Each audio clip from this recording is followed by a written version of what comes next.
ug para karon sa atong panihapon guys, ato magluto na pud kita atong sud aron karon. Ato una no prito ang mga lamas. Prepituhin muna natin guys ang malamas natin, ating gigisahin, pabutin natin medyo mapula, ating ukay-ukayin natin, halo-haloin natin upang madali itong mapula ang ating mga lamas. Ito siya, ating halo-haloin muna. Hintayin natin na medyo masunog na ito, konti. Bago pa natin ilulunod natin ang ating karne, ating lulutuin ngayon guys. Mag-adobo lang tayo para madali ang pagluluto natin sa ating pang-ulam sa ating panghapunan. Ito naman ang ating karne na ginagayat natin, minarinate natin ito ng tuyo, suka at may paminta. Ito guys ang ating nilagay na karne na nilulunod natin, ating ukay-ukayin at siya ating haluluin muna.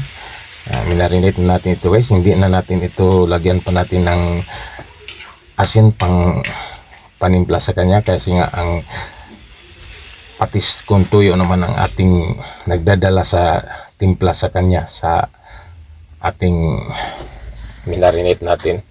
Ating lagyan ng sili na mahaba, masarap ito kapag medyo maalang kaunti. Atin man itong takpan siya guys, ang ating niluluto karon guys. Ngayon atin ang dagdagan natin ng ground pepper siya. Ito konti lang nilagay natin sa pangmarinate, kaya ating dagdagan ng ground pepper siya guys. Ating lagyan ng kaunti lang pagpapula sa ating niluluto. Ketchup, kaunti lang. Wala na tayong ketchup guys, ubos na. Kaya ito na lang, ubusin na lang natin. Ito na lang ang ating pangpapula sa ating niluluto na sudan natin kung ulam. Ating haluluin natin ulit siya upang magkahalo ang ating nilagay na ketchup sa kanya. Ito siya guys, ating lagyan siya ng pangpasarap sa ating niluluto.